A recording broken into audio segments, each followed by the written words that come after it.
Richard Branson is one of the world's most celebrated entrepreneurs, living the dream, from the outside at least. Happiness, a loving family, success, Caribbean island, more money than most of us could imagine. But he's also now increasingly focusing his attention on philanthropy. And Richard Branson is my guest on The Global Conversation. Many thanks for joining us on the programme. Thank you. It seems now that philanthropy is becoming more and more the responsibility of the wealthy. They're taking that responsibility on board. Is that something you're seeing? So it should be. I mean, I think, you know, if you're successful in life, enormous wealth can go with that success. If you have enormous wealth, then enormous responsibility goes with it too. And it's that responsibility to use your entrepreneurial skills to get out into the world to solve some of the problems of the world, and also to use your financial strength to get out in the world and solve some of the problems of the world. Is it a new trend though? Well, not a new trend, but is it a trend? We're seeing more of it now. I think it is a trend. I think it's a positive trend, I think what capitalism is something which seems to be the only system that works. I mean, capitalism is wonderful in that you have young people, they come up with an idea to make a difference in other people's lives, and they go with their idea, and if they're successful, their idea grows and they make some money. But they make the fault of capitalism. They sometimes make the kind of money that is completely unnecessary for them to make, and in order not to stifle capitalism by imposing sort of draconian taxes on those people, it's up to those people then to use that money to give it back to society in one form or another. We received a message on Facebook from one of our viewers to ask you, and this is from Thomas Huygen, and he says, being on the one extreme of global inequality, what do you make of the criticism that it's unjust for the 85 wealthiest people on the planet, and I suppose you are towards that side, to have as much wealth as the poorest 3.5 billion people? I just came from a lunch with Bill Gates, who is perhaps the wealthiest man in the world, and 60 other business leaders who are very successful, who have all agreed to give the majority of their wealth away, either whilst they're alive or when they die, and not just to leave it to future generations. And I think that's the right thing to do.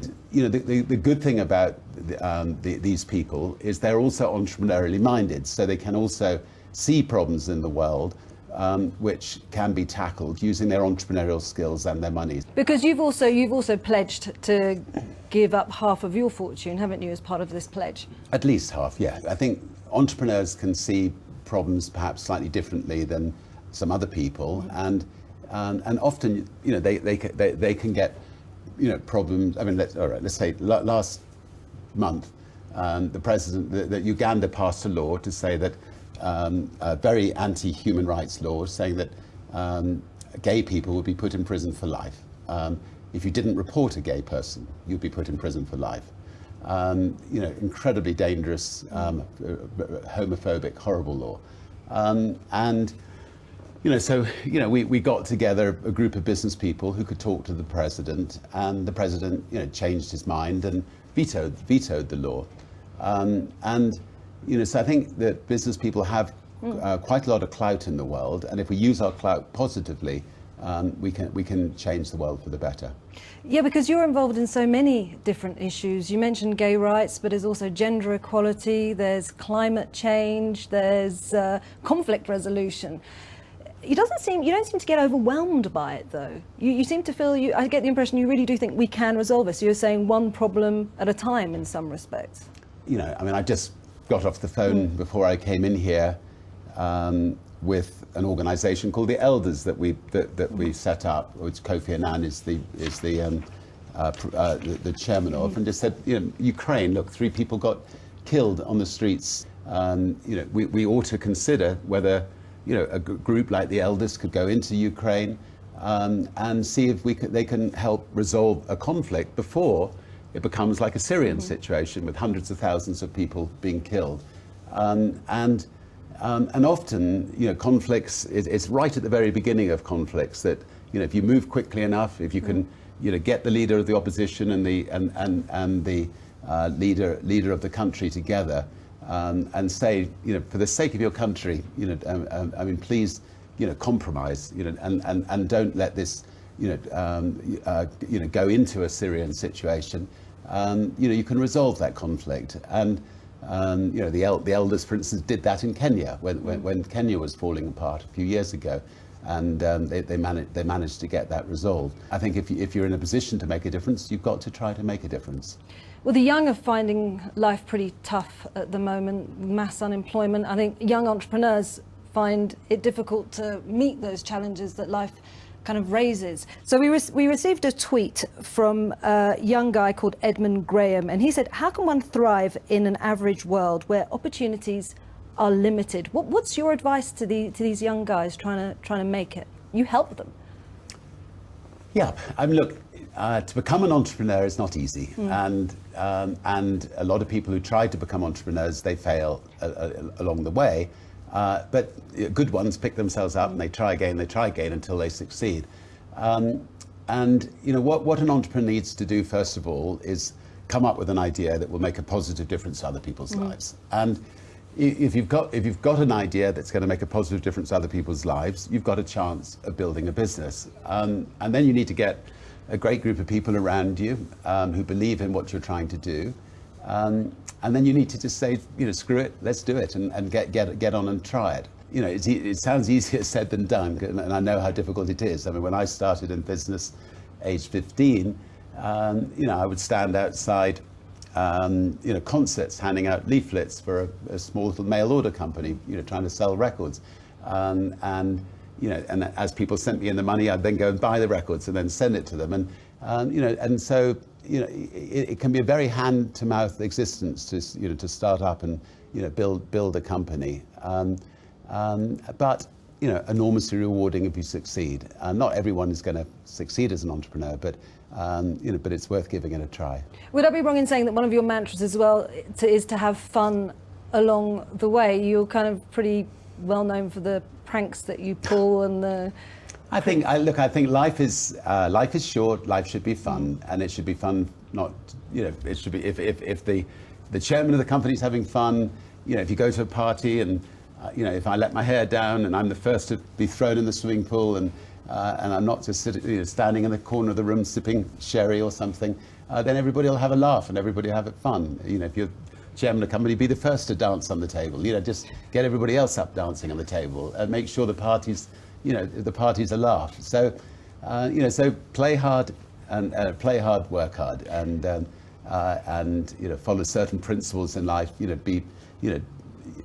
Love people. Make sure you make a positive difference in this world while you're on it. Yeah. So you like to make people laugh. If you can think of one, I don't want to put you on the spot, but say one of your favourite pranks you've played.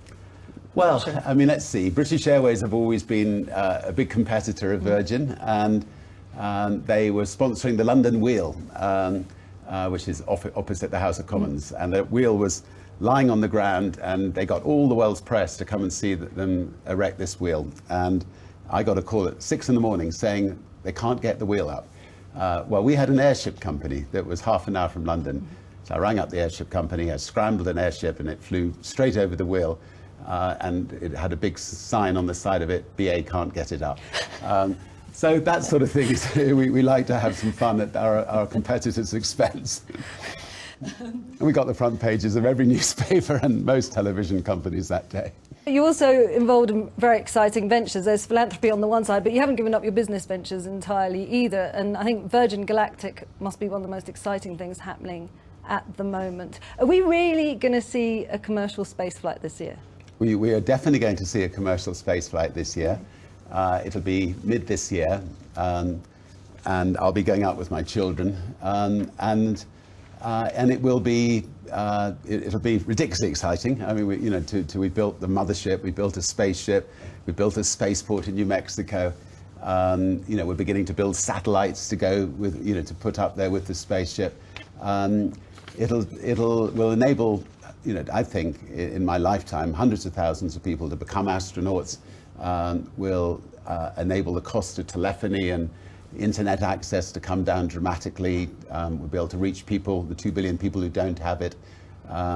Will hopefully, again in my lifetime, will be able to enable you to go from London to Australia in a little over an hour. So how does that work?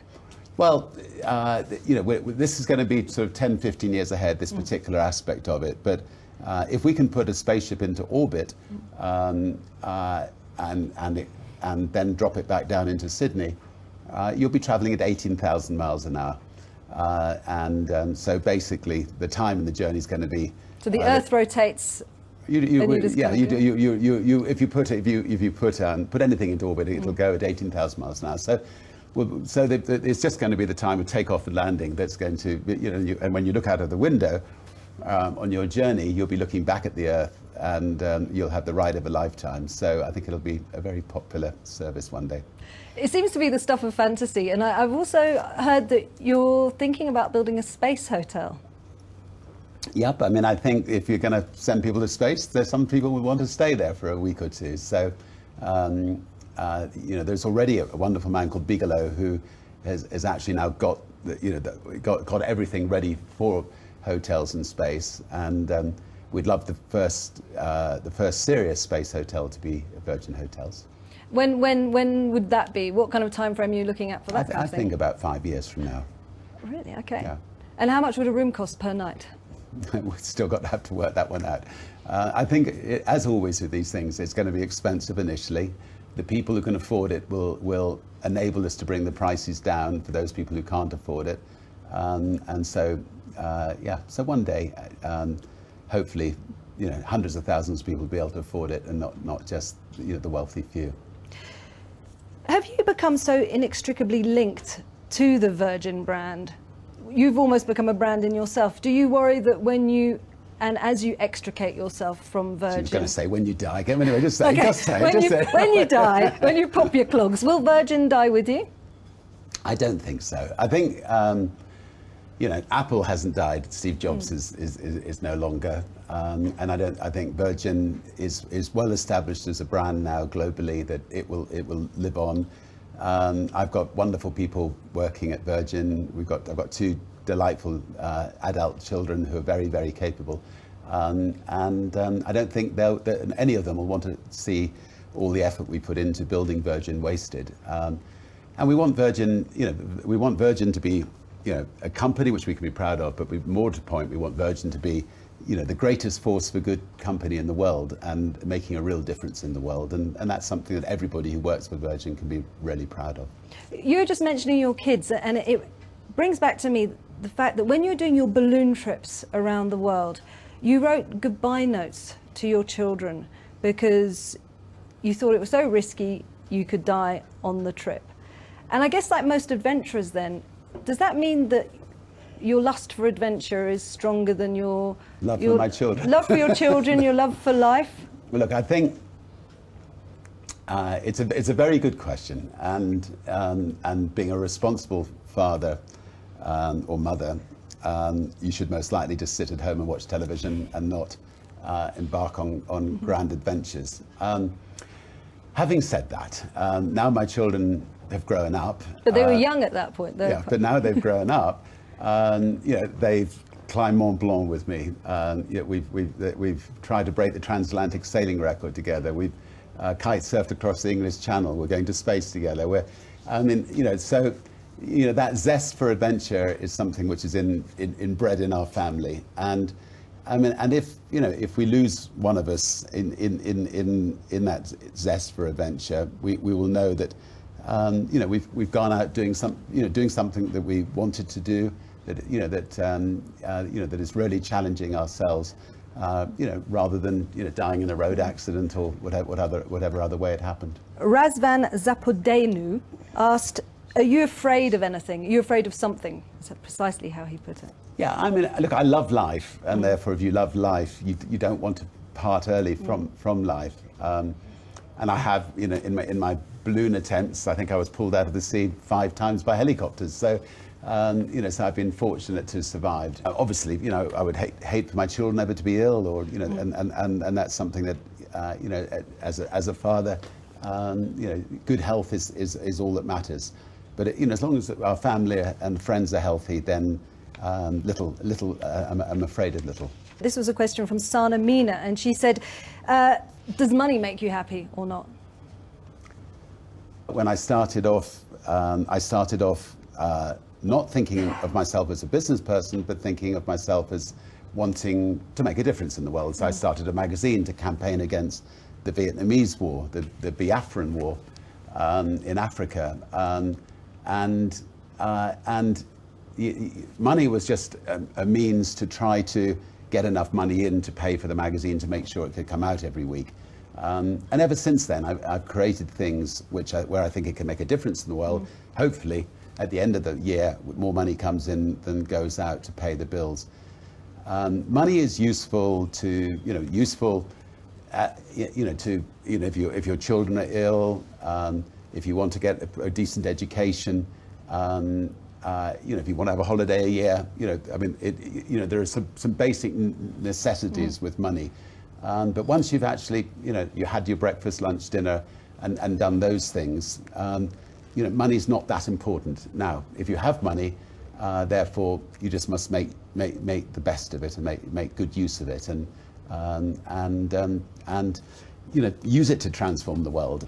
So, if we look at 2014, if you had if you have one major ambition for 2014, in terms of doing good for the world, what would you really like to plug away at and make a huge difference in? Well, look, I would love to see less conflicts in the world, and I think the elders, they're a wonderful group of people. People like Mary Robinson, Kofi Annan, Archbishop Tutu, Nelson Mandela was one of them, President Carter, and so on. Tomorrow they go to a region where there is a conflict to try to address it. We've got people in Central Africa trying to address conflicts there. I'd just love to see less conflicts in the world, and because if you have a conflict, you don't have education, you don't have health, the whole of society breaks down. If there's one thing one could pray for this year, would be to see an end to the Syrian conflict and peace come again to that region.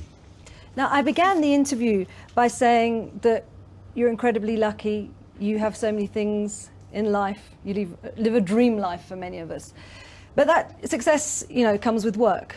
So if you look deeply within yourself and you're modest, what would you say that makes you different from other people, stand out from other people, has made you, I suppose, a catalyst for change? Well, I don't think I'm that different from other people. I think I'm lucky enough to have been brought up in a family that, family of love, family that looks for the best in other people. And I managed to surround myself by wonderful people who, who are also good at dealing with other people. And we create things that this wonderful team of people around me believe in. People are willing to work really hard to try to make them a success. We have a lot of fun doing it, and we'll continue to do it until we drop. Richard Branson, many thanks for joining us on the programme. Thank you very much.